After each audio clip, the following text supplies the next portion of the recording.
And first of all, Your Honor, I want to reiterate my apology to the court for not being prepared at the last conference, and I take full responsibility for that.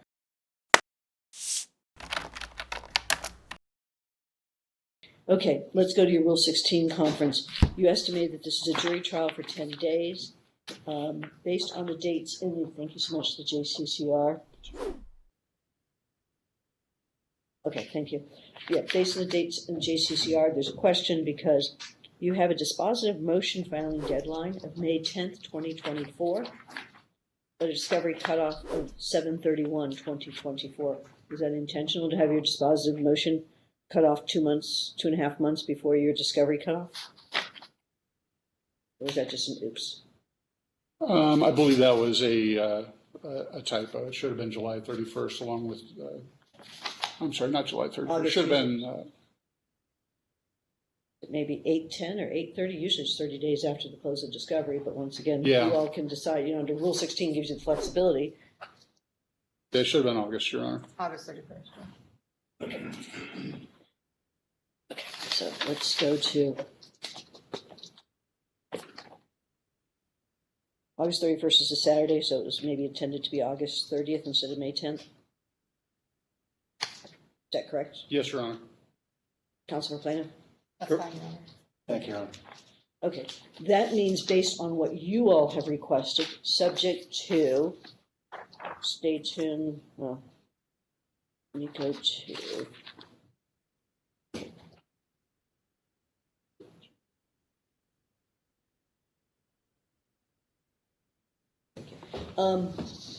so the date that's proposed in this, and I'm going to ask counsel for affinity because he's in so many of the other cases, just to make sure it's balancing with all the other cases and is not at least directly contrary to what I'm hearing at 8:30 today. I know it's not directly contrary given the date, but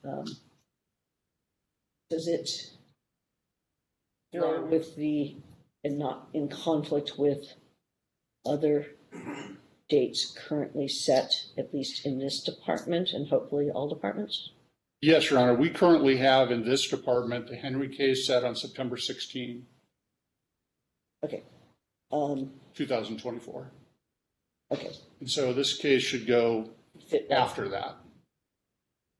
Based on the dates in your JCCR, if I do change it to the 8/30/2024, means you would have a trial stack date approximately October 30th. That would work, Your Honor. If I said October 30th, so give me 1 second, 2024, that stack actually would be November, I can say November 12th stack, since November 11th is Veterans Day, and that's a... November 12th, we have a trial in one of the real water cases before Judge Alf. Okay. So after that, the next trial is... Hold on a second. The October 6th stack Yes, is a 5-week stack that starts October 6th, and you can request to be at the end of that stack, which I think would place it before, in between case in this department and case in Department 27, wouldn't it? Yes. The October 6th stack would work. 5-week stack. Does that meet the needs of counsels for plaintiff? Yes, Your Honor. Thank you. Yes, Your Honor. Thank you. So just remind the court that you're going to need towards the end of that stack, right? Yes. Even the middle of that stack would even be fine. We anticipate the Henry case will go 10 days if it's at the beginning. The concept, just remind me later on what you need so that we can get you taken care of between now and then. A lot of things are going to go on. Okay, so then we're going to put you on the October 6, 2024 stack. So it's a little less than the 60 days since your dispositive motion deadline, but you can trigger. So do you want me to, hold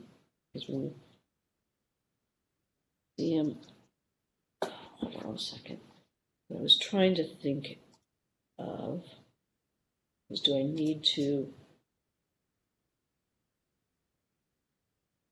oh, I'm sorry, thank you, my wonderful clerk. October 7th. I said October 6th a moment ago. I really meant to say October 7, 5-week stack. My apologies.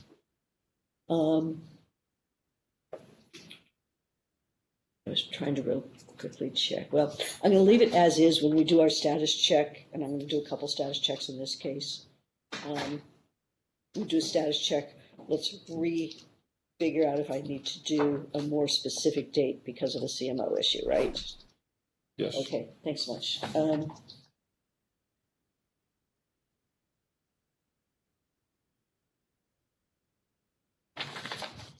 Yeah, so it'll be between Henry, September 16th. Okay. So we'll do that. So let's go to status checks. Status checks, do you want, now this is not a situation where I have the same plaintiff's counsel in multiple cases, but are you all going to request, what I've been trying to do, just for convenience of the parties, is try to trigger the status checks to the extent possible that there's not something unique that somebody's filed in the case, but if it's a general status check consistent with the different, what we call the real water cases, even Affinity Lifestyle, DBA Real Water. So I can do that for this case if you think it's going to meet your needs, or I cannot if you don't think it's going to meet your needs. Any thoughts one way or another? Joel Odou for Affinity. We would request they all stay the same. It allows the court to see the progress of all the cases at once. Okay. And we do have status checks in the Henry case. I just don't have those dates in front of me. Okay. So, counsel for plaintiff, your position? I mean, I'm not tying you to other plaintiffs' counsels. I've got now 3 sets of plaintiffs' counsels, but what would you like to do? Right. Thomas Valet for the plaintiff, Your Honor. We concur. I think it helps to have it coordinated with the other cases as well. Sorry, status checks. Okay, so then we're going to, let me pull on Henry, 844-176. Let me, unless one of you all have already beat me to it. Have you beat me to it? No? Okay. Give me one quick second.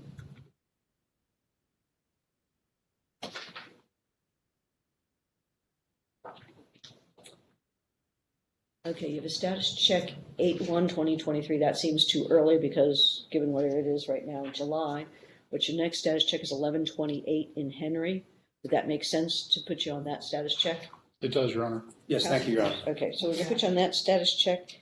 And then what I'm going to ask you all to do, let's see.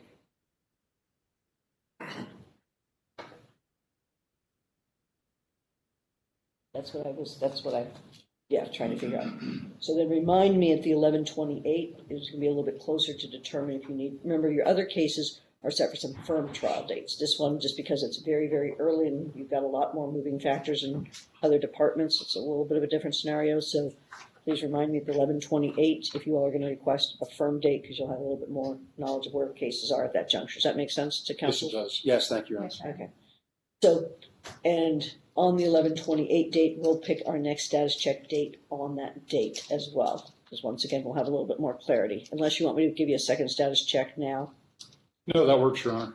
Does that work for you, counsel for plaintiff? Okay. Yes, was that, I saw affirmative nods. I need something verbal. Whichever. Oh, I'm sorry. I said yes. That's fine, Your Honor. Okay, thank you. Okay. Settlement conference mediation. Is that going to make sense? I mean, here you've got a single plaintiff case. Is this one you want to get ahead of everybody's curve and try and set this up for potential resolution? Or is this one that the parties want to revisit the idea down the road? We've had some direct discussions, Your Honor, and we'll revisit direct discussions about settlement. We may be able to resolve it ourselves. If not, we will seek private mediation. Okay, so that's from defense's counsel. Is that something you want me to put on for the status check for 11/28 to revisit the I idea? don't think it's necessary, Your Honor. Okay. Counsel for plaintiff? Exactly, Your Honor. We've had discussions already, and we will seek the court's intervention if necessary. Thank you. So then based on that here, let me give you some dates, and these will be incorporated into a trial order. As I noted, you will be initially on a stack, remind the court, in November when you kind of got some more things or I was going to use the term fleshed out, probably not the best choice of words for this particular case. When things are more clear in November, then we'll see if we need a firm date and we'll see maybe you resolved it, etc. So your dates will be as follows. You'll be on the 5-week stack starting October 7th, 2024, which means that you will have a pre-trial conference, 10:15 on September 5th. Thank you so very much. Calendar call 9/24/2024, penalty patron/calendar call. Those remember that at the pretrial conference, when we actually set you, or if we set you previously on a firm trial date, ask the court on what you really want for a calendar call date, because our calendar call dates are triggered to the first week of the stack. Sometimes people want it closer to their trial date if they're not that first week of the stack. That's up to counsel to let the court know if that's what you want, okay? But for now, it's going to be 9/24/2024. You're going backwards. We'll start initial experts is 5-2. Motions to amend, you all said 4-2. Rebuttal experts 5/31/2024. Dispositive motion cutoff is August 30, 2024.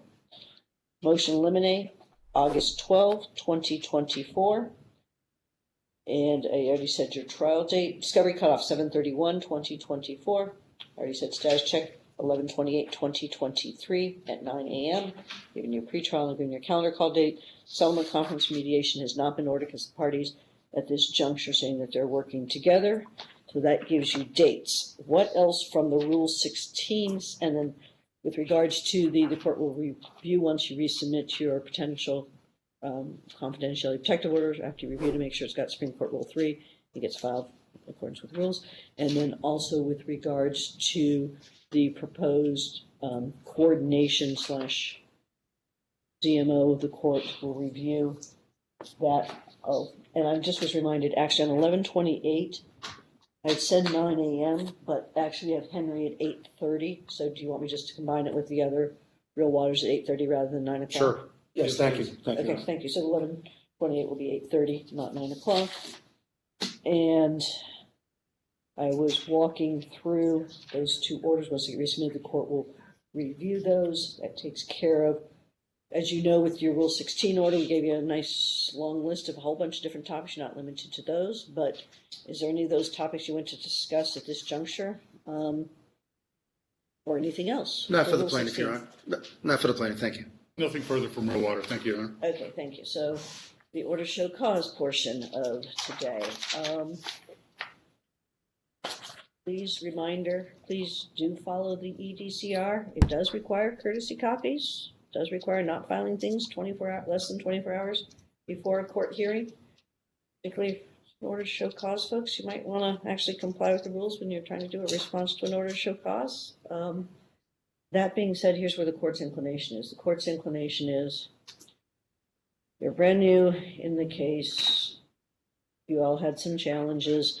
What the court's inclination is that I have two options. One, if counsel's for plaintiff or counsel for plaintiff, whoever wants to take that weathering oar, or maybe it's two oars in that boat, is requesting that they do a voluntary donation to a legal aid provider here in Clark County, right, in lieu of evaluating the sanctions component under the applicable rules.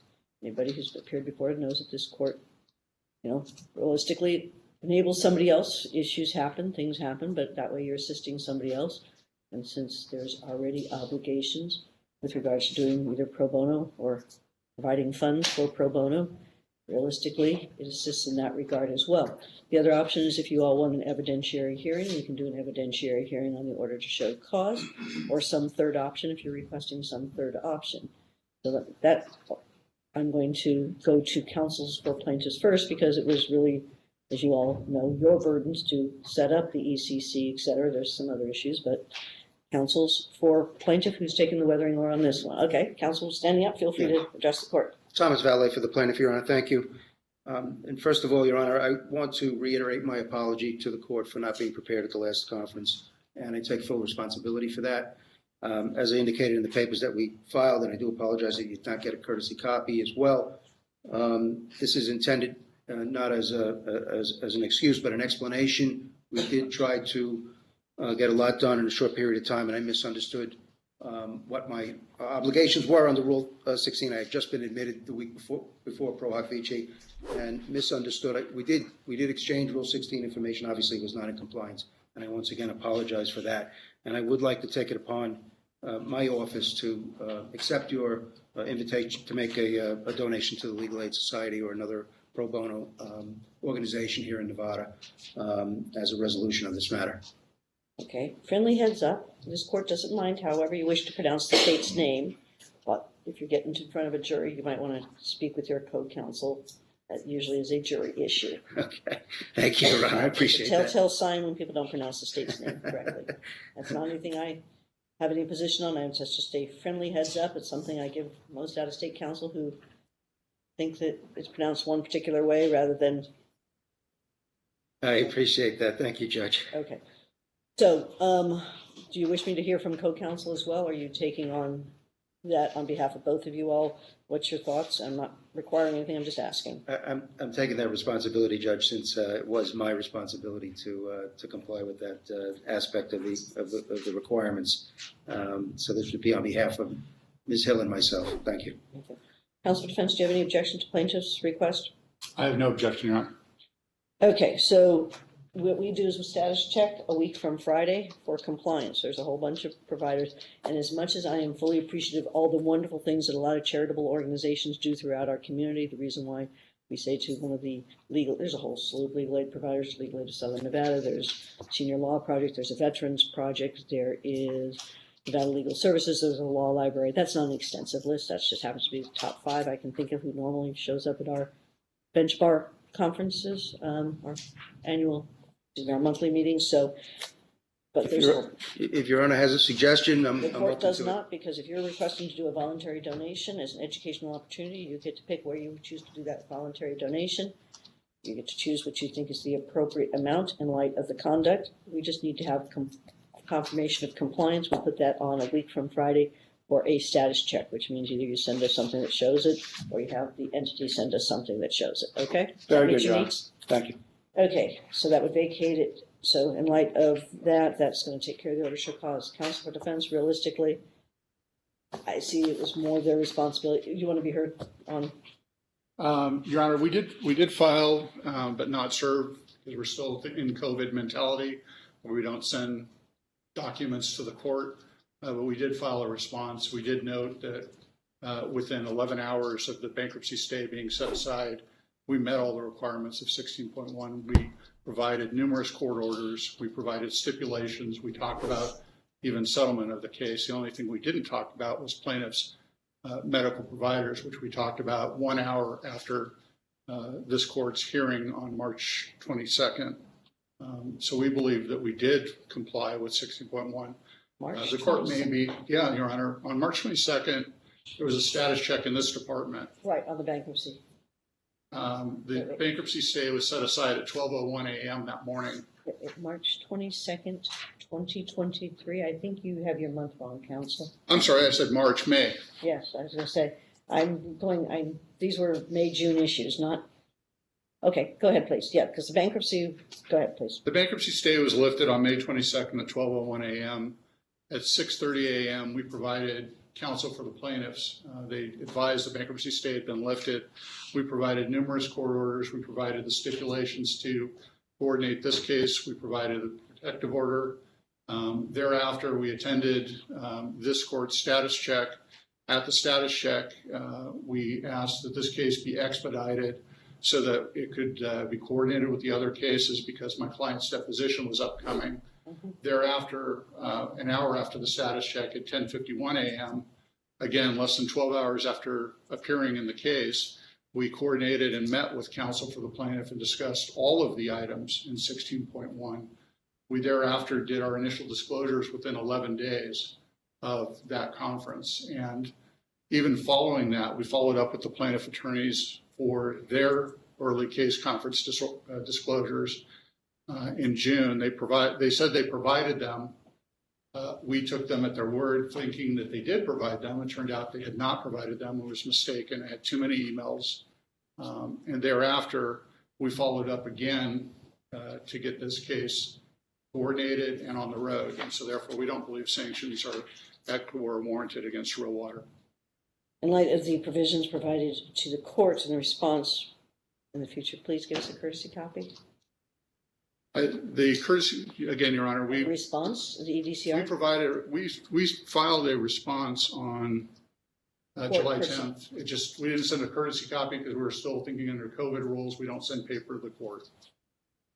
Well, feel free to, I know you've had some of your various members of your team have appeared at some of the either business court bench bar conferences or the civil bench bar conferences, and the EDCR is alive and well, and those administrative orders have been changed for at least a year and a half, more likely 2 years in many of those cases, so please do. ECR is alive and well. Thank you so very much. But that being said, court finds there was compliance based on what was provided in the response and the oral statements. The counsel of the court doesn't, so the court vacates the OSC with regards to defendants. Anything else I can do for defendants on case number 844348? No, thank you, Your Honor. Anything else I can do for plaintiff's counsel? No, thank you, Your Honor. Thank you so much. That concludes page 1. We're moving on to page, seems to me, since I've got one counsel, I'm going to move on to page 3 and 5, because I think one of you all are going to tell me you have a pro bono case anyway. Camp Jones first has outstanding pro bono cases. Yes, Your Honor. So that means you'd be going first anyway, so pages 3 to 5. I will get to yours next, but I've already got one counsel here, so he's on the same case, same group of cases, seems to me. I'm going to take Kaveh, pages 3 to 5 first, 864391. Yeah, I just need those dates under. I just need the dates. Okay, so we are now switching to Kaveh versus Affinity Lifestyles, 864391, pages 3 and 5. Counsel for plaintiff, please. Good morning, Your Honor. Eric Pepperman for plaintiffs. Okay, I'm going to do first here in court, and then I'll do remotely. So counsel here in court first. Go ahead, please. Good morning, Your Honor. Scott Rasmussen on behalf of Hanna Instruments. Good morning, Your Honor. Joel Odou on behalf of Affinity and Real Water Inc. Good morning, Scott Cook on behalf of defendant Speedy Mart. Okay, so now I'm going to have to get to my master list to get the remote people. Give me one quick second. That's a different file. Okay, so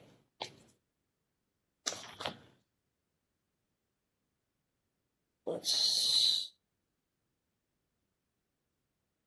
Ms. Rasmussen, Hanna Instruments, also Scientific Instruments, right? DBAs? Yes, Your Honor. On this Okay. particular case, that is true. Okay, I show you on 3, so I want to make sure I get y'all. Okay, I show on Scientific Instruments, Yes. SID US Inc., Yes.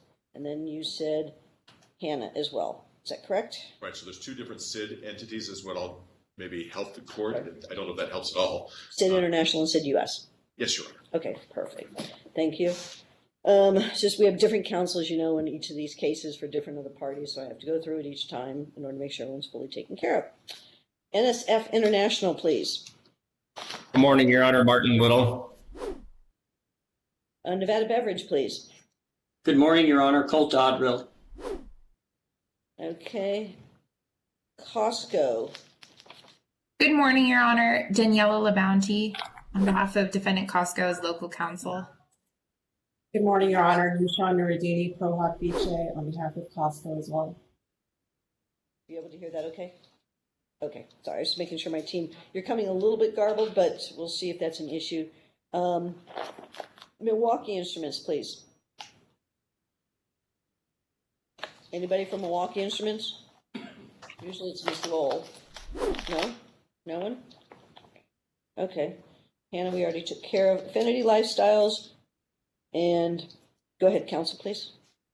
Joel Odou for Affinity. Yeah, the reason why I'm asking you to redo it, for some reason on this one, Real Water still shows as no attorney.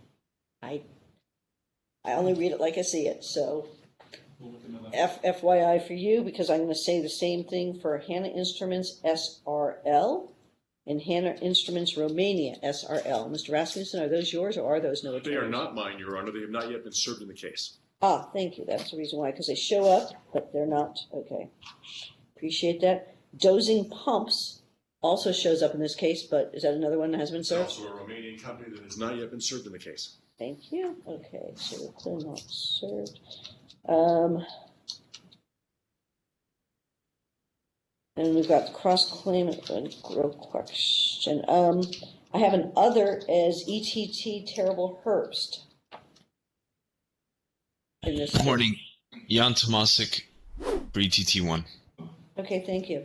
That's the end of the list from the clerk's office. Is there someone who's not yet had a chance to make their appearance? If so, please do so. Okay. Well, so what we have today is I have plaintiff's motion for preferential trial setting under NRS 16025, document 90, Affinity Lifestyles DBA Real Water's opposition to plaintiff's motion for preferential trial setting, document 104, certain defendants' joint response in opposition to plaintiff's motion for preferential trial setting, document 105, and that does include a counter motion to bifurcate the trial. And then I have the plaintiff's reply to opposition to motion for preferential trial setting, document 110, and the opposition to the motion to bifurcate. Okay, so friendly reminder, going to hear some oral argument on this. Counsel, the friendly reminder is this case is Kaveh, K-A-V-E-H, 864391. It is not any of the other cases in other departments. This court has to address what is appropriate for this case in this department based on what is being presented. I will tell you the court's going to have a couple of questions that you may or may not wish to incorporate in any oral argument. Question number 1 is going to be how this truly fits within a preferential trial setting request in light of the statements in the reply that aren't necessarily specific as to the provision for preferential trial setting. The March date versus the original date in the motion is where I'm asking that question from. Second question is in the opposition and counter motion, and it's more so from the counter motion component. While I appreciate it says it's certain defendants, it's filed by Nevada Beverage, but the person that's being asked to be bifurcated, Tanago, at least by the second amended complaint, does not have a claim against Nevada Beverage. So the court's question would be, how is that being requested? Is it that Nevada Beverage doesn't participate in a first trial but then has a regular trial? Because it appeared, based on the second amended complaint, and once again, since it's not clearly articulated in the pleadings, that it stated that Tanago bought it at Costco and Nevada Beverage only provided to Speedy Mart. That's the reason why the court's asking the question based on the second amended complaint. Once again, you all know your case, so there might be an answer there. But those are the two questions that this court is going to have. Actually, sorry, third question. Third question is the request for, in this case, I'm going to circle back to when we did a large joint status check based on all the parties' requests to come up with specific dates for each of these trials, realizing Kaveh wasn't in existence at that particular time. So the court's question is the request really to substitute one of the other cases that's currently in this department, just kind of change the order of the scheduling? Or is it really asking it to be in between Hunwertson and Richt? So I need to get a little bit of clarification there, okay? So those are the three questions. If you wish to answer them, great. If you don't, I'll ask them at the end and so I can get some information. So, counsel plaintiff, it's your motion for preferential trial setting, so you get to go first. Go ahead, please. Thank you, Your Honor. I think that from the papers and the oppositions, there are a couple things that are clear that Mr. Tagano complies with NRS 16.025. He's over the age of 70. He has a substantial interest in the case because he is one of the plaintiffs seeking to recover damages for his liver failure and his liver injuries. He's not an ancillary plaintiff that doesn't have a substantial interest.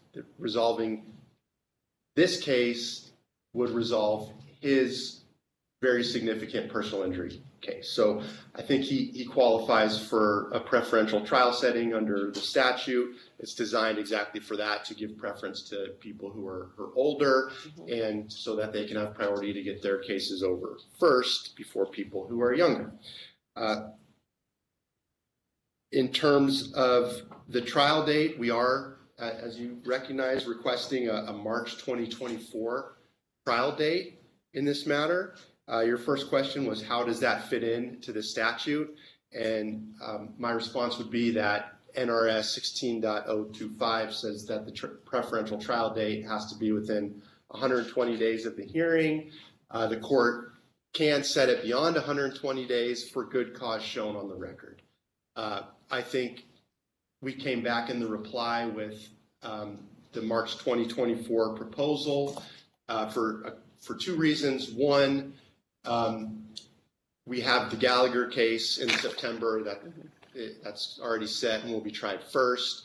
We have the Hun-Wardson case set in this department, which we intend to try next. That case also involves a person over the age of 70 who's actually older than Mr. Tagano. And so we're asking to put this case in give a preferential trial date in this case in relation so that it fits in. The other reason we asked for the March, in or around March 24 date is because I think it really moots all of the defendants' oppositions that they can't get the discovery done and it's too quick and we have too much other stuff going on.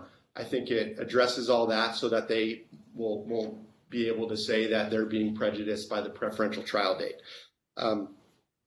In terms of your question on whether we're reordering the cases, you're right. So right now in this department, we have the Hun-Wardson case scheduled in January. We have the Richt case scheduled in April. Then the Lisa King case, who's represented by the Egglet firm, in, I believe, June. And then the Henry case in September. What we would ask is that this case be set on a preferential trial around the same time as Richt. If I didn't want to presume anything with the court's calendar. If the Richt trial date is the date, we can put them together. And if we're still trying these cases at that time, then we would obviously try the preferential trial date, and then we could move Richt on with the others.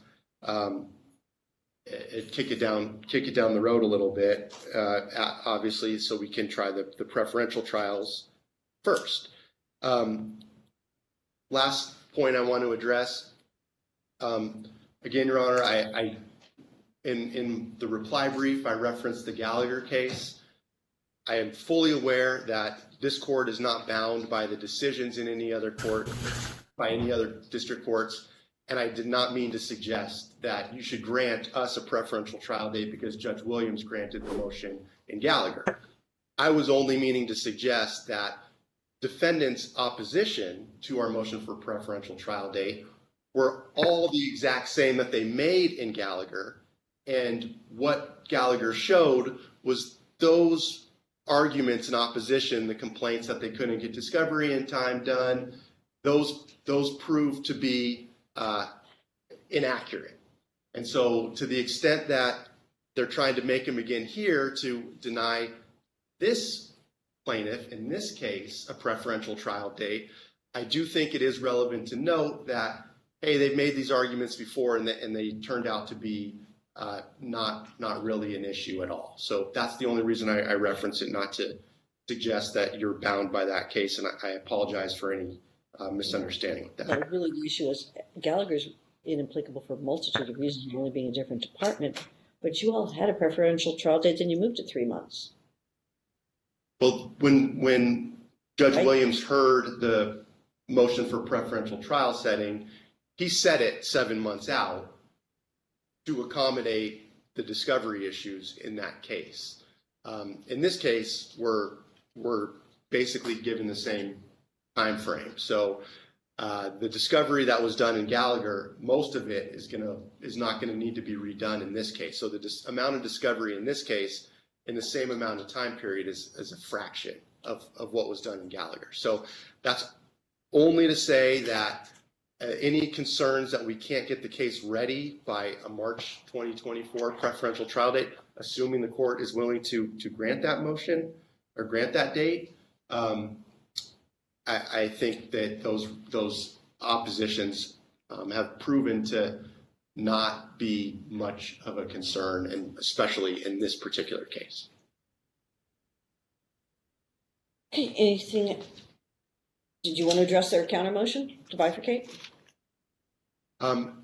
Well, again, the bifurcation is to say, well, one, they want to split up these cases again and again, which we've already address this at length. There's nothing before you that would say that these claims are any different. They're all real water claims.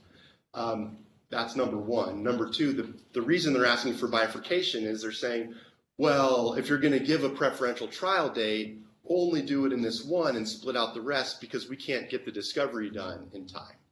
But we're asking for the preferential trial date in March 2024. There's plenty of time to do discovery in all the claims. And in fact, the discovery status in this case is no different than any of the other cases either set before this court or in front of other courts that have trial dates, including the Rick case.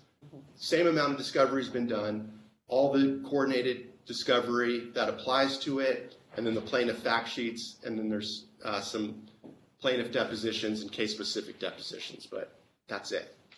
So there's really no basis to bifurcate these trials now. Certainly not for the reason they give is to avoid a preferential trial date in what we're asking for of March or April 2024. But didn't they give two reasons? Isn't that one of the reasons, but isn't the other reason in no way referencing hearings that we had within the last week? But isn't the other reason that they provided that they said that there is a distinction between the plaintiff as far as the timing and where the purchase was versus the other cases? So it wasn't only the preferential issue, but it was also from their position as argued in their motion that it had other factors as well? Well, they do argue that these cases should be bifurcated based on the time or the location of where they bought real water. But Mr. Tagano's case is a 2020 case. All the other cases, except for one, I believe, are 2020 cases. So there's no distinction between Tagano and the rest of the claims. So it's not a basis to even say that would support bifurcation. But certainly, there's nothing before you that establishes any distinction between any cases in terms of time frame or the particular distributors that they bought these the real water from. Okay. Thank you so much. Okay, so I have a joint opposition, which is interesting. How many people are planning on doing oral argument on that said joint opposition? Somebody taking the lead, or is more than one? What is being requested here? I think Mr. Dodderell is going to be taking the lead on it, Your Honor. Scott Rasmussen on behalf of Hanna Instruments et al. If I'm not mistaken, he can shake his hand up and down if he is not, but I think he is. And then I have a few things to say about some of the as yet appearing defendants in this case and why that is just going to be a lot more difficult than what the plaintiff is making it out to be. And then Mr. Odou, I don't know if he's going to be. I just have some final comments about. You have a separate one. That's why I didn't. Yeah, I was only focused on the joint because you have your own. Okay. I think it makes sense for Mr. Dodderell to proceed, Your Honor. Okay, so Mr. Dodderell, would you like to proceed in opposition to preferential trial setting? You heard the court's question, how you're asserting something on a plaintiff that doesn't have claims against your client. I would, Your Honor. Thank you. And to the extent the court wants a discussion regarding our counter motion to bifurcate, Costco's counsel is prepared to address that alternative counter motion. We did style this as a joint response, specifically to address what we anticipated this to be the court's question regarding which defendants, because Mr. Tagano is not suing Nevada Beverage, and Mr. Tagano, as the court noticed, also is not suing Speedy Mart, which is one of the reasons why we did not want a preferential trial setting and do not think that he meets the statutory requirements for a preferential trial setting. Mr. Tagano is suing Costco, who signed on the motion. Mr. Tagano is suing Hanna, who signed on the motion in our response. Mr. Tagano is suing Milwaukee, that signed on the response, and Mr. Tagano is suing NSF, which also signed on the response. So for that, that addresses any potential standing issues. And of course, Nevada Beverage has standing because plaintiffs seek a preferential trial date of all plaintiffs' claims and not just Mr. Tagano's. I'd like Which to is why start. my question was only as to the motion to bifurcate for Tagano and Nevada Beverage.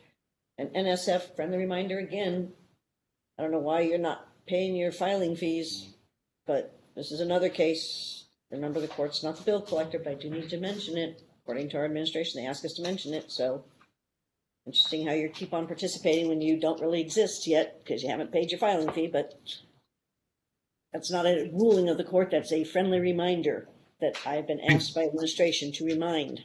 So please check all cases in this department, so I don't have to keep saying it, please. But Will do, Your Honor. Counsel, with regards to the opposition to the motion for preferential trial setting, the court's comment with regards to what I've been asked by administration to mention about the non-payment of fees has nothing to do, of course, with any court ruling. It's just at the request of administration, since we have parties here. Thank you so very much. Counsel, feel free to proceed. And for those of you on cell phones in our gallery, please read the sign right in front of you. And the sign when you walked in the door. Thank you so very much. If you need it for an emergency or need it for a medical condition, you're more than welcome. If not, hallway is very nice because it interferes with our JAV systems. Thank you so very much. Sorry, counsel, and they want a clear recording in their case. So, counsel, please proceed on your Thank opposition. you, Your Honor. In terms of Nevada Beverage's standing regarding our alternative counter motion to bifurcate, Nevada Beverage's standing comes from Rule 20B, which states the court may protect a party from prejudice that arises from a person, from claims including a person against whom the party asserts no claims. So because Mr. Tagano asserts no claims against Nevada Beverage, that imparts standing upon Nevada Beverage to seek bifurcation in the event the court grants plaintiff's motion for preferential trial setting. So addressing the standing issues, I'd like to get to why Mr. Tagano does not have a substantial interest in this case. He has no claims against Nevada Beverage, so he has no interest in those claims. He has no interest in any claims against Speedy Mart. He has no interest in any of the other plaintiffs' claims, including the Williams twins, who on behalf of their parents are the only ones suing Nevada Beverage and Speedy Mart in this case. So he's really a token plaintiff. The statutory language which we follow is plain. It says may, that's permissive. It's not mandatory. And we look to the interests of Mr. Tagano, and he's one of 7 plaintiffs here. He's a drop in the bucket, and the rule was designed to protect older plaintiffs, to allow them to get a preferential trial setting. It was not designed as a tool to allow infants and other people to join unrelated elderly plaintiffs in order to jump the line to get earlier trials. We feel that's gamesmanship, and we would like the court to set this case on a trial in the ordinary course because Mr. Tagano does not meet the statutory definition or the statutory requirements for a preferential trial setting. Okay. Who else in opposition or in the joint motion, I'll go there first, wishes to be heard? Mr. Rasmussen, I believe you stated you wanted to be heard on Hanna. Yes, Your Honor. As the court noted in the beginning, my firm represents Hanna Instruments, SID US, and SID International. We'll use those as an et al. Or however you want to do. That's an easiest way to do that. You also know that there are 3 other defendants that have been named in the case. As I indicated during the opening, they have not yet been served.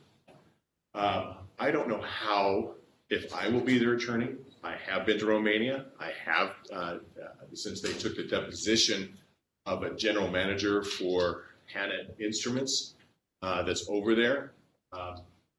But those other entities have not yet made an appearance. So giving a preferential trial setting to anyone at this time for a March trial date in which all of those people will need to be able to get their depositions taken. They would also like to take depositions of all of the plaintiffs.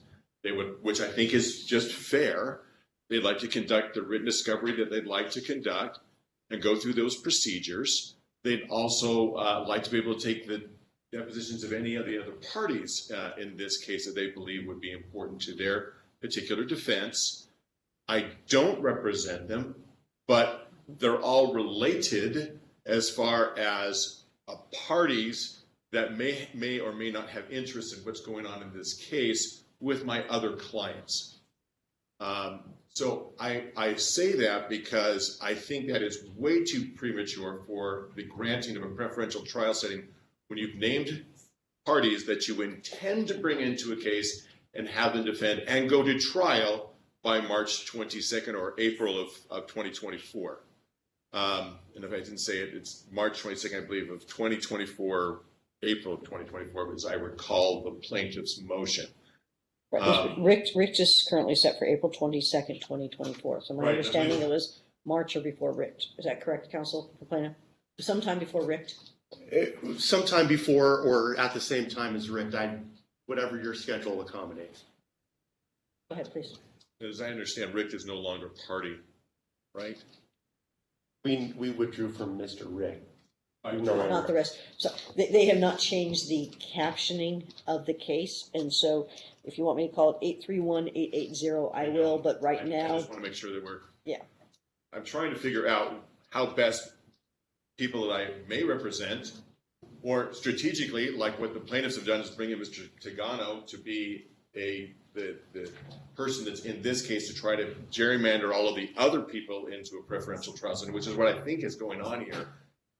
I think it's just unfair to these as yet served defendants to be able to be hoisted onto that trial date if they intend to continue to pursue those particular clients in the normal course of this case. They have not conducted any discovery in this matter whatsoever. Nothing in the Gallagher matter. Sorry, who's the they? I'm so sorry, Your Honor. Thank you. The dosing pump, the Romanian SR Hanna, any of the other Romanian companies that you asked about this morning during the introductory comments of who we represent today. Does that help you and answer your question? Yeah, it's just we've got a lot of theys in this You're particular right. case, so I just need to know which they. But okay, so the non-served parties. Fair enough. Okay, perfect. Go ahead. The non-served parties have not conducted any discovery, do not have counsel, do not have anything going on yet. And that's pretty quick on a fairly large, as I think this court would recognize and probably has recognized as a complex litigation. They have not made an appearance in any other cases as well that they have been named as defendants. They have not been served in any other cases as yet. Although I do believe in the King case, I saw yesterday where they have filed a motion. Now that's not this law firm, not the plaintiff's law firm in this case, to add additional time for them to be able to serve those entities. So as yet, we're not in any of the cases. Those non-served parties are not yet in a case. Strategically, they may use someone else to handle that. So I only bring that to the court's attention because preferential trial setting has to be fair to all sides. And when I don't even have those parties in yet, I think that's unfair. You might say, oh, well, Mr. Rasmussen, you know everything that's going to be happening in this case. Well, that's great for me, but what if they don't choose me as their attorney? And what about all the discovery they are allowed under the case to be able to conduct? It doesn't give us that time to do that. If you put in a discovery, cutoff 90 days before March 22nd, it doesn't really give those parties the chance to do all that. And I'll leave it at that. Thank you, Your Honor. Okay. Before I go to anybody else, I do need to ask a question of plaintiff's counsel so I have clarity in a chronology time frame. So, counsel for plaintiff, according to the record, it appears document 27 is your second amended complaint filed on 3/7/2023. Is there even summonses out for the three non-served parties that were referenced by Mr. Rasmussen? No, Your Honor. We discussed this. Mr. Rasmussen said he will not accept service on behalf of the Romanian Hanna entities, and that if we served them through The Hague, they wouldn't show up because they're Romanian companies, so they haven't been served. Okay, my question actually was a little bit different. Has the process been started, whether it's a Hague process, whether it's a summons process? I don't see even any summons issued since March 7th, 2023, the date of the second amended complaint. I did see some summons pending back in February, but those would not be for the operative complaints. That's why I was asking the question. The Romanian entities have not been served, and I do not anticipate they ever will be served. They were named, but we can't serve them. Are they being dismissed, or are they dismissed from the case, or are they still going to be in the case? And if you don't wish to answer, that's perfectly fine, because it may be a strategic decision. I'm just trying to get an understanding for some of the issues raised by Mr. Rasmussen in his response as part of the joint opposition to your motion for preferential setting.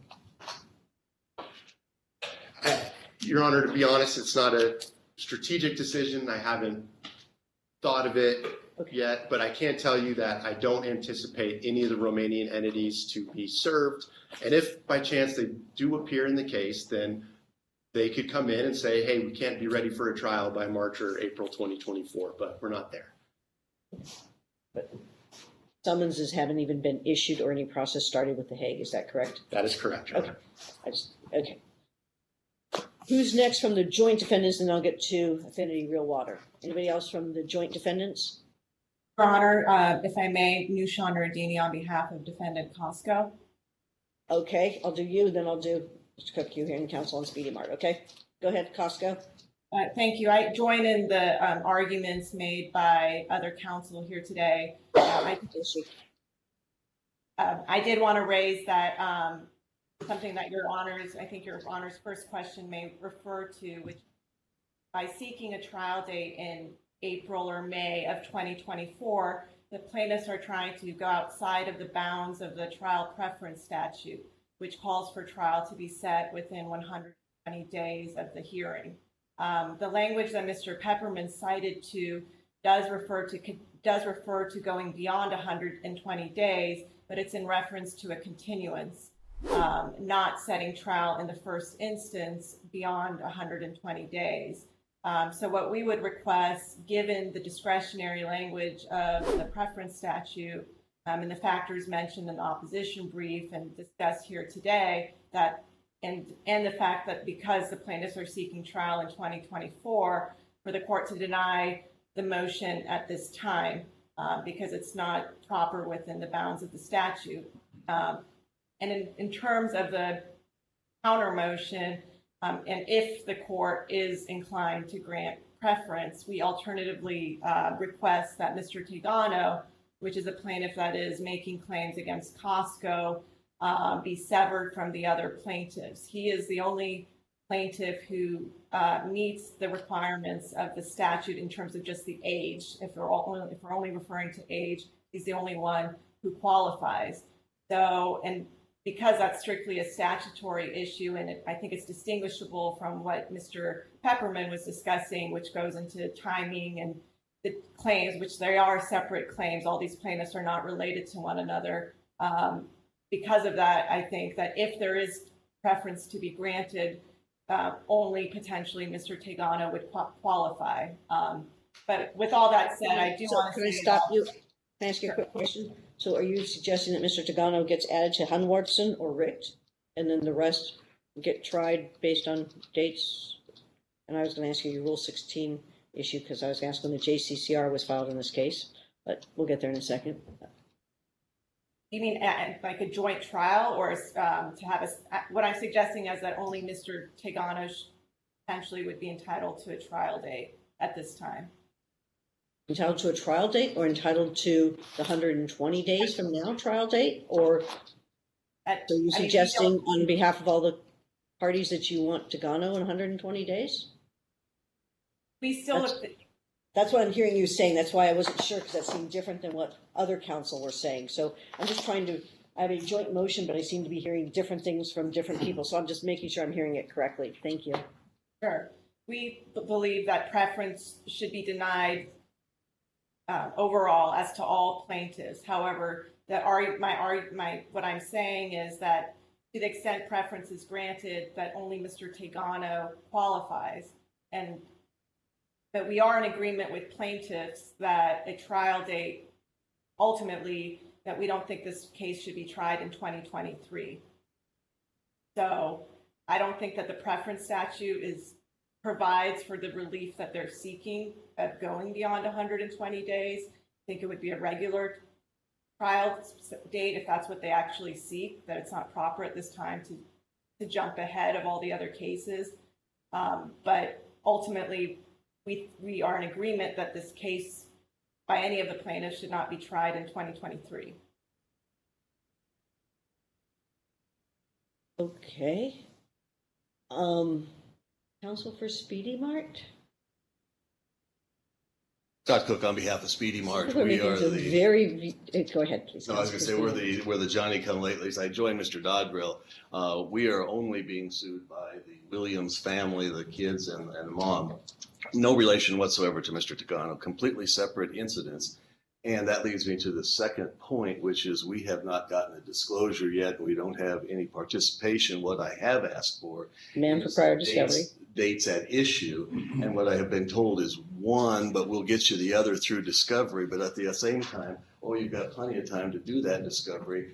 What we got was a database with 89 gigabytes of documents. And to indicate that an unrelated party has responsibility for getting 89 gigabytes worth of material sorted out and put together on a preferential treatment for a plaintiff that's unrelated, we think is unfair. Can anyone tell me that you all have done an early case conference in this case? So, Your Honor, these... Simply yes or no. Counsel, please. Has an early case conference occurred in case 864391? No. And has the date passed for an early case conference, which was supposed to be completed under the rules in case 864391? Well, no early case conferences in any of the real water cases have been done because they were coordinated. That's not true. You weren't here at 8:15. Well, I apologize. In the coordinated cases have all been put in front of Special Master Hale and have been... Not for counsel, you know that's not accurate with regards, right? Because you got trial dates from this court a while ago, right? In several cases before this court at that time. Now we've added a couple since that time, but you have a trial date, as you're even referencing, right? So you're telling me that you're going to trial in Gallagher and you've never done an early case conference? The only reason why I mentioned Gallagher, because you said none of the cases. We discussed the scheduling with Special Master Hale, who entered a scheduling order, and Judge Williams adopted the scheduling order and set the trial. Similar to what happened in the cases here, we discussed the dates amongst ourselves with Special Master Hale. We submitted the proposed scheduling orders. Your Honor actually gave us the trial dates, and we worked backwards from those trial dates, come up with the scheduling order dates, and submitted them for your signature. So we've done it. For a CMO, I was looking for, what do you want to call it, something in this case that had the actual scheduling order. Maybe triggered whether you want to call it a technical ECC or you want to call it a complex lit exception under EDCR 1.61.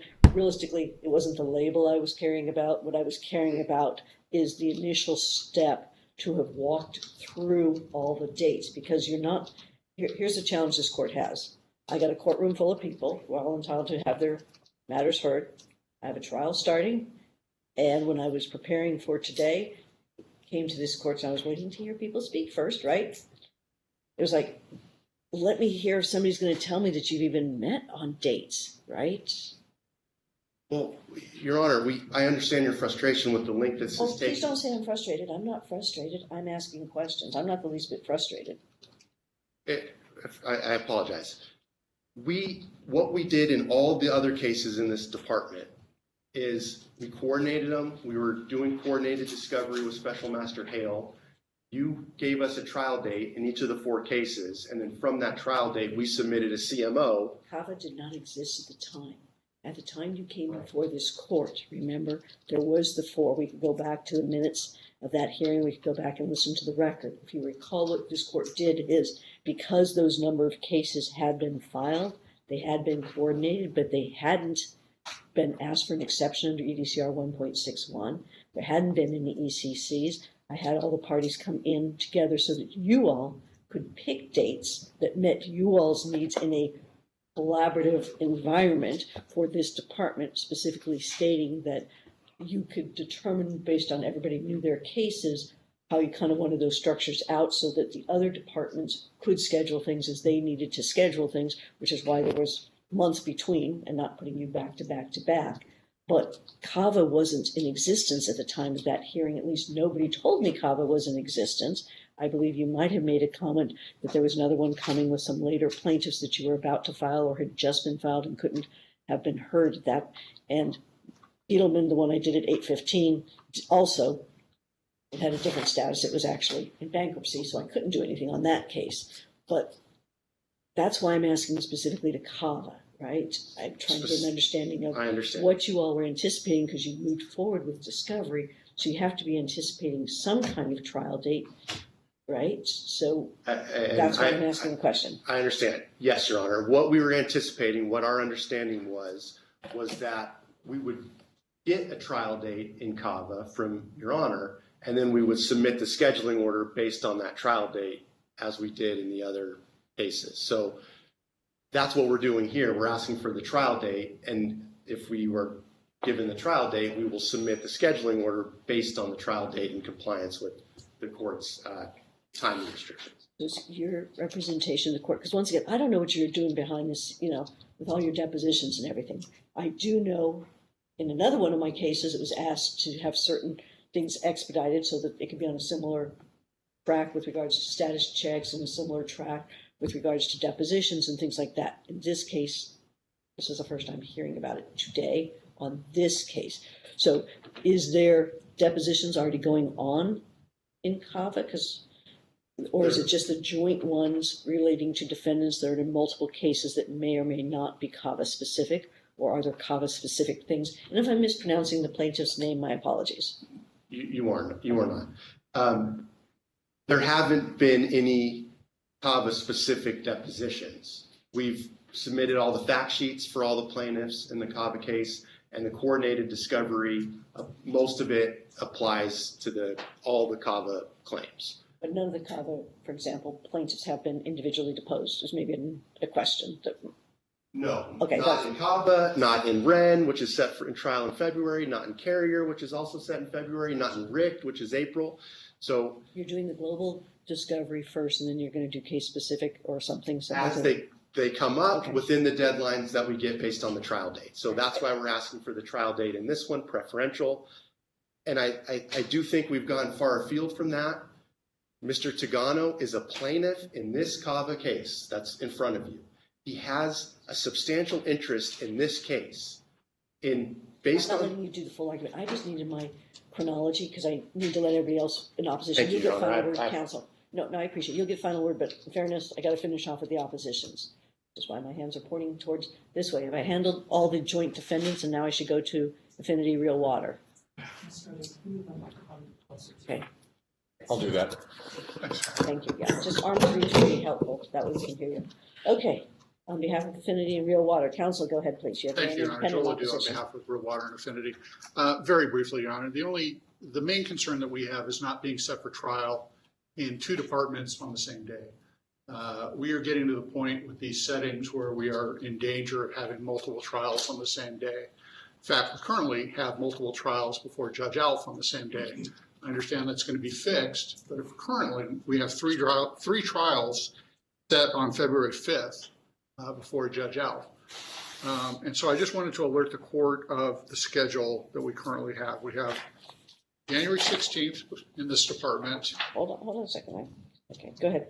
Right. You got Hunsworth. January 16th in the Hunwertson case in this department. February 5th with Judge Alf with 3 cases, 2 of them consolidated. April 22nd in this department on the Rich case. June 17 on the King case. July 9 on the Vinciletti case before Judge Williams. September 16 before this court on the Henry case. October 7 before this court on the Dielman case. That's a stacked date, not a firm date. Yes. Oh, yeah. Okay. November 12th before Judge Alf on the Adar Burla case, January 6th before Judge Escobar on the McGovern case, and that's 2025, and then another 2025 date, April 21 on the Bynat case. And so wherever we're going to fit the square peg in the round hole is fine, as long as it's not a hole occupied by one of the other trials. In the reply brief, plaintiffs proposed March. We could just as easily propose August of next year because that happens to fit. But obviously for good cause shown is these parties can't be in multiple trials at the same time, and they have to have enough time between trials to prepare. Yes, we have done some of the general discovery in the Gallagher case, but we have not done specific discovery in some of the following cases, although we have taken the plaintiff depositions in Hunwertson because that's the next case up.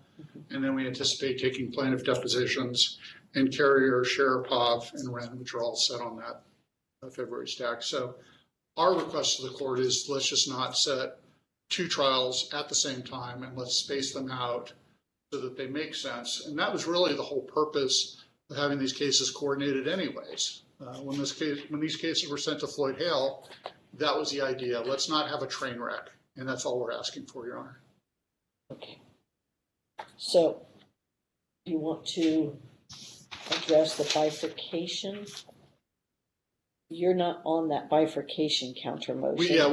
We took no position on the bifurcation. Again, if it is bifurcated, just don't sit it on the same day as another trial. Okay. Counsel for plaintiff, you get last word on your motion. We are going to have to make it brief. Thank you for everyone's patiently waiting. We're trying to get everyone fully taken care of. Go ahead, counsel. Briefly addressing real water first. That's the whole reason why we're here on a motion for preferential trial, because when you have the trials on the same day, you got to pick which one goes first.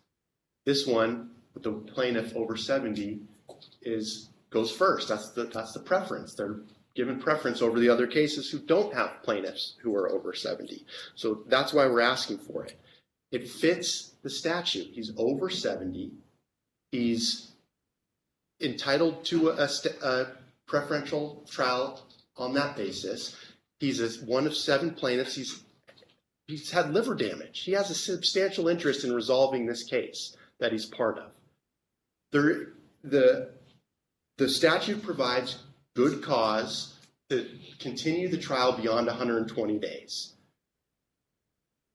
Good cause to put this in March or April on whatever's convenient on the court's calendar. There's already another case set for that time frame, so it's not like anything is materially changing. If we have to try the cases then, try this one instead of the Richt one at that time. I mean, we're not asking for anything monumental here. That's not allowed under the statute. And bifurcation of this one plaintiff, there's nothing before you that gives you any reason to say that these claims are any different.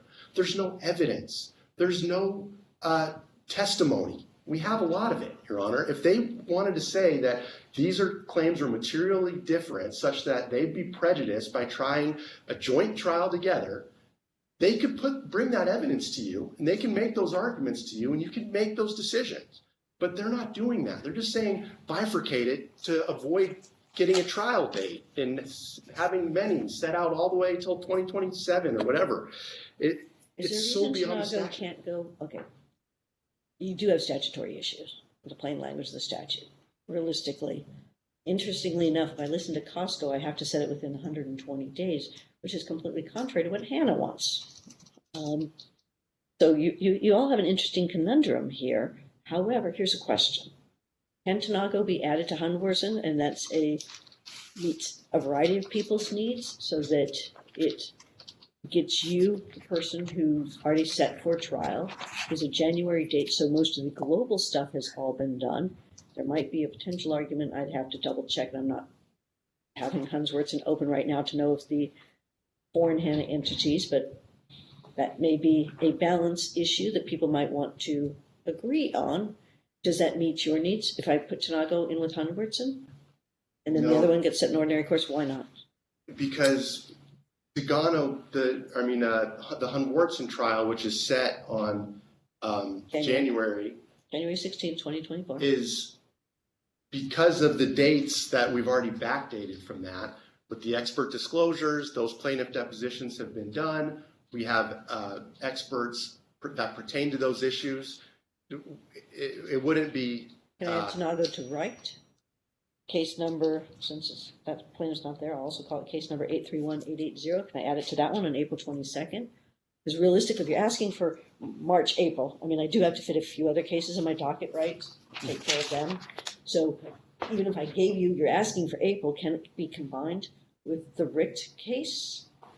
Well, there's no difference there. There's no reason to do that because the status, whether it's the Tagano and the Richt plaintiffs or Tagano and the plaintiffs that he's with now, it's the same exact thing. There's no difference. Isn't it a difference between what's being argued to this court that it does make a difference? Because from Nevada Beverages standpoint and Speedy Mart, they're not being sued by Tanago, so they don't have an issue there, and they're having, from their assertions, I'm not making a ruling, but from their assertions, that protects their interest, right, for advance, while it may not really, it may have issues with potential unserved parties. I don't hear that there's an objection from Affinity Real Water as long as I'm not adding a new case on, so I'm not hearing that. So that means I'm left with the distributors, right? And Your Honor, and plaintiff. That's what I'm saying. So I'm trying to think. Here's your challenge, counsel. To be blunt, you don't fall within with what you're asking based on your reply into language of 16025 in one full swoop. Okay, because the language of 16025 does specifically state, upon motion of a party to an action who is 70 years age or older, the court may, so it's not entitled, it's may, give preference in a setting for a trial in the action unless the court finds the party does not have a substantial interest in the case as a whole. So there's two different qualifications. One is the discretionary component, and the second is if you don't have a substantial, you're out of the box in the first place, right? But then subpart 2 goes on to say, a court may grant a motion for preference in the trial setting in the action if the court determines that, based on clear and convincing medical evidence, a party to the action suffers from an illness or condition which raises substantial medical doubt that the party will survive more than 6 months and the court determines. Okay, that doesn't apply here because nobody's told me the 6-month issue. So then I go to 3. If a motion for a preference is granted pursuant to subsection 1 or 2, so you're asking it pursuant to 1, A, the court shall, mandatory language, set a date for the trial of the action that is not more than 120 days after the hearing on the motion, right? And the court shall not continue the date for the trial of the action beyond 120 days after hearing of the motion, except for the physical disability of party attorney in the action or for other good cause entered on the record, right? So it's a mandatory, you have to set it for 120 days. What happens in the future upon something that somebody asks for an extension of that date? That's a 3B. That's not before me. This is not in one step you can say, look, we have somebody who meets the criteria in sub 1, but we don't want the requirements of the 120 days, and we then want you to continue it for good cause, because you can't continue something until you've ordered it. And I appreciate that that's another step, but I'm a judge and I have to follow the statutes, and I follow the statutes. And that's a two-step process.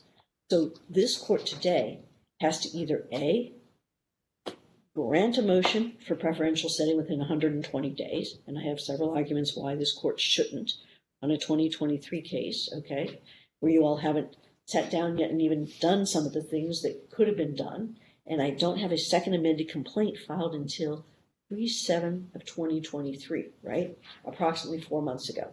Give or take a week or so, right? I guess by today's date, it's almost 2 weeks. So I have that issue. I can either grant or deny it. Or 2, I can treat this hearing in the motion that as a result of you all not doing an early case conference, because remember, in this case, this court hasn't given you that leave not to do so. Okay? Nobody submitted anything to the court. You're not the other cases. Okay? So I can find you all in noncompliance with an ECC. Nobody wants me to go there. I don't want to go there. Okay? But you don't have that exception. And you can't say that the court said you did because this case didn't exist when the first one was. And in fact, it's completely contrary to why I had you all come in. So you can collaboratively pick dates that you want. And I believe I even said those words. Pick dates that meet all you all's needs. Get together. Get it taken care of. And then you can work backwards right? So I gave you trial dates, and so that you could space things out, realizing there was other departments, realizing that people might want time in between cases, realizing the breadth and depth of the case. So then the other choice is to treat today of, look, you all did not comply, so that the court then sets a trial date that this court finds would be appropriate, which is an interesting issue. I could do under EDCR 1.61, even though there wasn't the compliance of 16, but I could do that because I can deem it complex, have an exception, and I can then pick a trial date. But if I'm going to do it under that prong of picking a trial date, you potentially could get your March or April, but I'm hearing for a variety of reasons why the March or April may work for some, may not work for others, but that doesn't go under a preferential. That's really what the court's evaluating, okay? This isn't a clear preferential. Then I have the bifurcation. Well, the bifurcation I can't address. I can address as to certain parties, and that's a different standard, but I can't bifurcate something until we actually have a trial date, folks, okay? You can't bifurcate what doesn't yet exist.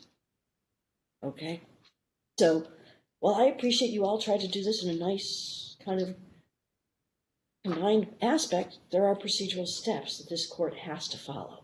Okay, so that's why I'm trying to find if there is maybe that the parties have something that meets all their needs, realizing this conundrum that they have created, and that's not a negative, it's just a factual aspect. You all have your own goals with regards to your own parties and your own clients and trying to do the best for each of your own clients, and that's wonderful, but it doesn't really fit specifically within the statute or the NRCP. So I'm trying to find a way that meets everybody's needs as best as possible, but is compliant with the rules. Mr. Rasmussen is about to stand up and say something. Are you not? Yes, Your Honor. I think at this time, having practiced and had some experience with this particular court, I recommend that the parties set aside this particular motion at this time until we have an ECC.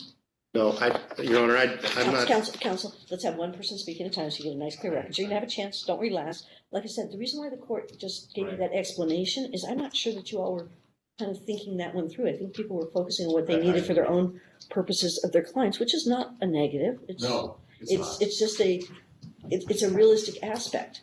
I'm not saying that I'm going to hold you all in violation of having ECC. I know that, Your Honor. I'm just saying we got to get this case moved forward. I got to get you a trial date, but we got to find out the best way to do it that is fair and includes due process for everybody.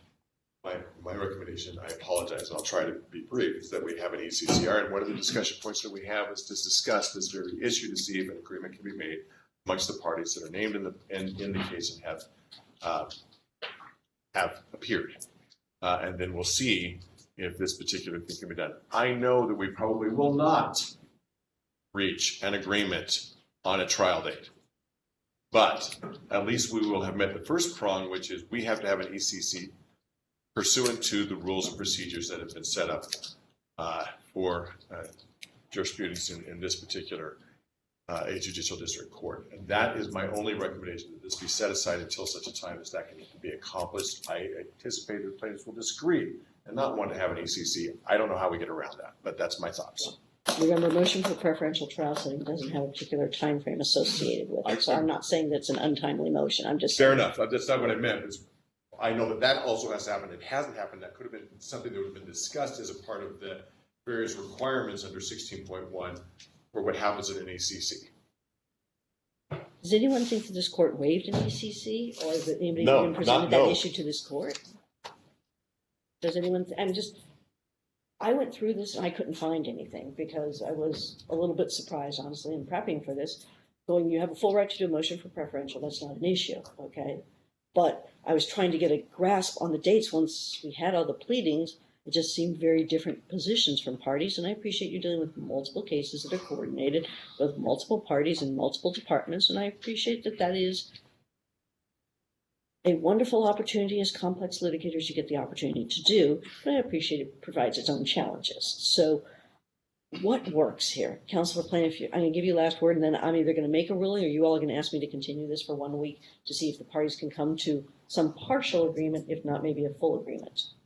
Your Honor, I can tell you there's no agreement to be reached. That it's not an option. I'm not aware of any rule or law that allows us to sever off one plaintiff and add him as a plaintiff in another action. Called a stipulation in order. I mean, that's why I was asking if it met the party's needs, realistically, counsel. It wasn't, that's why I was asking you in the proactive, does it meet the party's needs? Could you come to some kind of an agreement? That's not a court order. It was a question. And a stip and order could do it if you wanted to do it.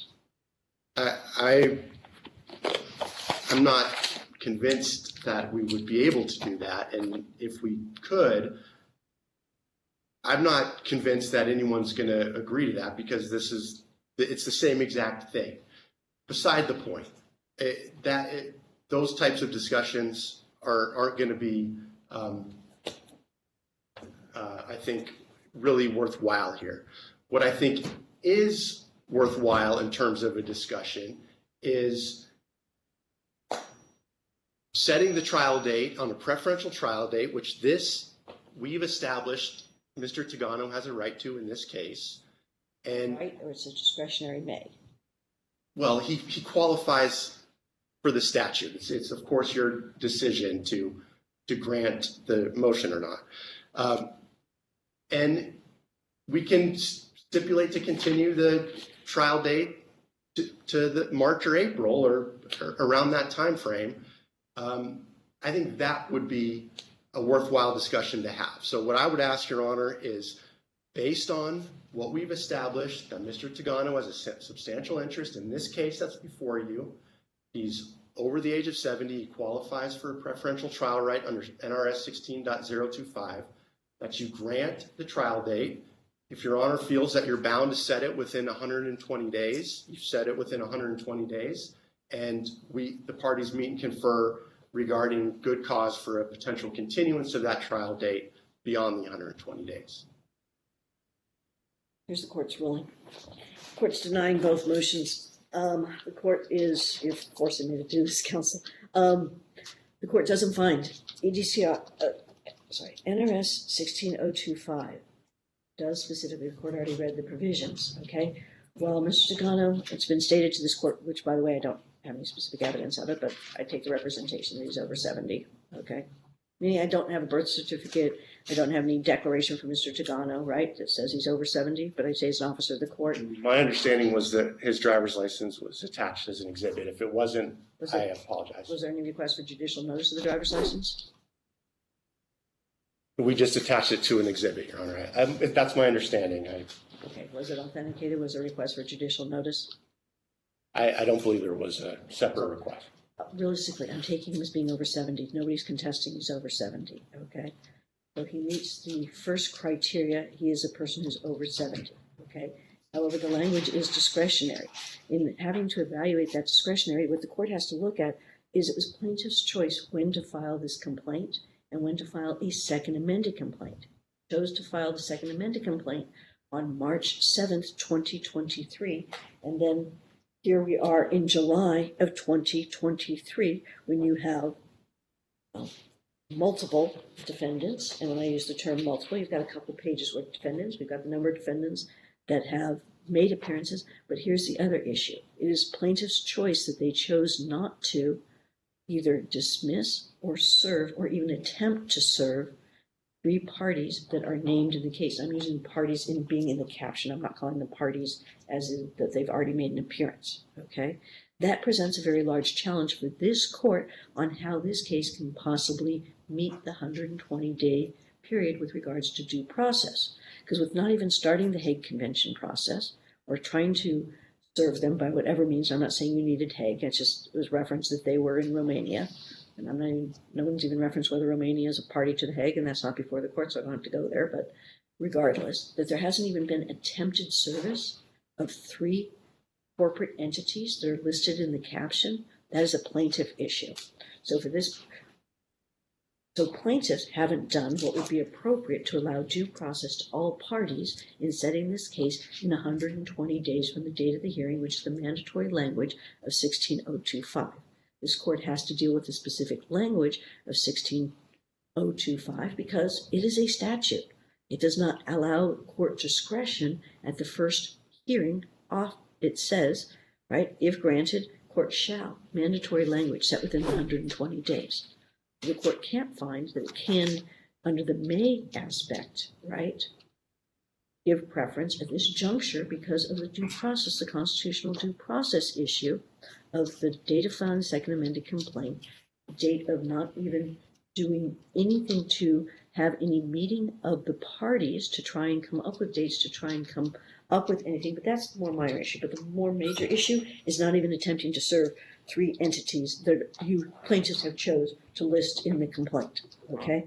So that those parties have not even yet had an opportunity to appear and have any basis, or even presumably they have knowledge of this case based on some generalized representation, but whether they do or don't, they haven't even been served, so they even haven't had the right to file any motion practice, to do any answer, and to set something within 120 days from today. And that 120th date would be, if you do the math, you're talking right at November 14th. Yeah, I knew it was mid-November, okay. Puts it into the November timeframe, which doesn't give parties from a due process standpoint. And I'm kind of repeating myself a little bit, the term due process, but so that's the reason why the court cannot grant the motion under 16.025. So now the court has to look at the alternative relief that really was set forth in the reply, and the alternative relief was, could this be set in, well, it said March 24th, but I would give, but then an oral argument, it said mid to late March to early April before the case 831-880 currently titled writ, but after Hunsworthson 831-543, but nobody was asking for February because there's already cases being done in Department 27 in February. So then the court has to evaluate that. The court finds that making a request for March/April does not fall within the parameters as the first prong required under NRS 16.025 because the court cannot give a continuation of a date that is not yet set. And so the setting language is mandatory, the 120 days, so the court can't evaluate under 16.025 a March or April date. The court has spoken with the parties to see if there would be some collaborative or cooperative agreement to do so, to extend it, and it doesn't, and I've been told that there isn't. So in the absence of a stipulation among the parties, the court can't find that the plain language of NRS 16.025 allows this court under the preferential rule to set it at the first instance in March/April. So therefore the court cannot do it in that regard. So then the court goes to, even in the absence of the motion for a preferential, does this court have the inherent authority to set this for March/April? Realistically, I don't see that that was actually presented to this court so that people would have an opportunity under the EDCR, particularly EDCR 2.20, to actually respond. So I can't view it as a non-response to that because it was brought up for the first time in a reply. It was not brought up in the initial motion to give parties an opportunity to respond, even to the extent that there was a generalized concept in the motion. Didn't have that it was brought forth to this court to ask this court at today's hearing that in the absence of NRS 16.025 to still set the trial for the March/April time period. Therefore, what the court is going to do is follows. The court is going to, as denied, as it stated, I am going to order the parties. I'm saying this next week. You're coming back next week for a status check for compliance with meeting to come up with dates in this trial. You're coming back next week, folks, because an EC, in the absence, and the court has to note that it also cannot do it because in the absence of the parties doing an early case conference or submitting anything to this court, which I've asked all the parties whether or not they can tell the court that anything has been submitted on a proposed CMO, even maybe not submitted correctly to the OIC app, Order in the Court app, or the order, however you want to phrase it, under the administrative orders.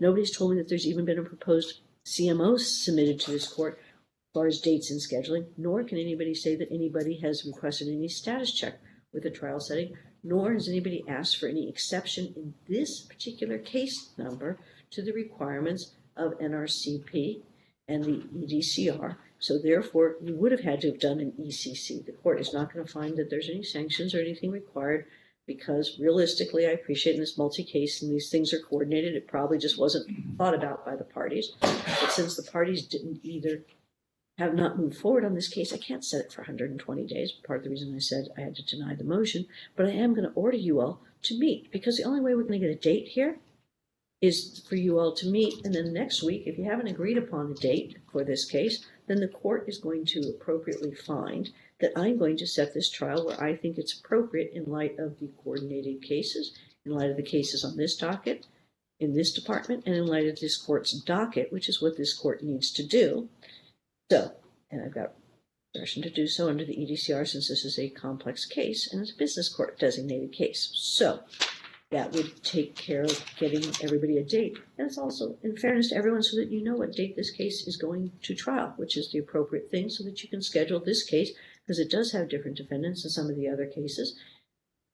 And it has different plaintiffs who have a right to know when they're potentially going to trial. So we need to get that taken care of within the next week. Therefore, with regards to the motion to bifurcate, so I've now ruled on all of those. With regards to the counter motion to bifurcate, that's also denied because there is nothing to bifurcate. There can't be something to bifurcate on behalf of Nevada Beverage or Speedy because you don't have Tagano. So there's nothing that you're really bifurcating. But even more realistically, as to all parties, there's no trial or date for anything to bifurcate on. So I can't bifurcate what does not yet exist. So you can say, well, prospectively, could you do this for a date? But you all haven't even met with regards to how you want something structured so to give this court any guidance on how you really would want something, quote, bifurcated. Nor does the motion to bifurcate even give specific dates on when those bifurcations should happen or any analysis with regards to how the bifurcation would meet the interest of all parties, including parties that have not yet been served and all the other parties. It has a concept that things should be, but it doesn't give the appropriate analysis under a motion to bifurcate, so that would be an additional reason to deny the motion to bifurcate. With that, I have to say it is so ordered. I will see you next week. Let's pick a date that we can see you next week because some people who are sitting here know that they have a trial next week, and there's other people sitting here who want to start their trial this week. And there's other people who want to have their pre-trial conference calendar calls and everything else in their other matters. And as much as they may find this incredibly interesting, they would like their matters taken care of. So let's get you all a date. Okay, so I'm going to tell you a date because I am appreciative there's so many of you that if I start asking for coordinating dates, then there's going to not be good to somebody. I'll tell you next week. I also, in addition to trial, I also have search warrant duty. So I'm going to have to pick this on a particular time frame that I make sure I take care of all needs of all parties and all of my administrative obligations. That being said, it seems to me that I'm already seeing Henry. Well, the question is whether or not somebody's going to ask me to put this at 8:30 when I'm already seeing Henry on August 1st rather than doing it next week. So, is that what you were about to ask me to do? Your Honor, the parties before you are in front of Judge Williams for motions that eliminate Monday, Tuesday, and Wednesday of next week. I just wanted to alert the court. What time are you starting motions eliminate? I believe they started at 8:30. I don't have it in front of me. Okay. So is that a statement to say that means you're readily available to come here at 8:15 first? If we can do it in 15 minutes, sure. I don't see why you can't pick dates in 15 minutes. You will have already met. You're only going to give me one or two different choices of dates, and I'm either going to have to pick either choice A, choice B, or pick a choice C if neither choice A or B is amenable. Or maybe there's an A, B, and C because maybe there's a difference between some of the defendants, but I don't see more than 3 choices. I know you all are going to meet in good faith because I'm ordering you to, plus your experienced counsels, and you would do it anyway, and you know you should have done it anyway. So I believe on my calendar, our hearings start at 9:30 with Judge Williams. Oh, well, I'm not going to impact my trial next week. So that means, let's see how busy. Oh, God, I'm picking a jury at 9 o'clock on Monday. So I technically could, which counsel for our next week's trial, heads up. I got a jury picking time at 9 a.m., so you should be happy about that. But they've been running late. So it seems to me, wow, the 24th at 8:15 or 8:30 is fully available. 8:15 or 8:30, how much time do you Your think? Honor, I would also think that August 1st with the status check and the other matters would work too.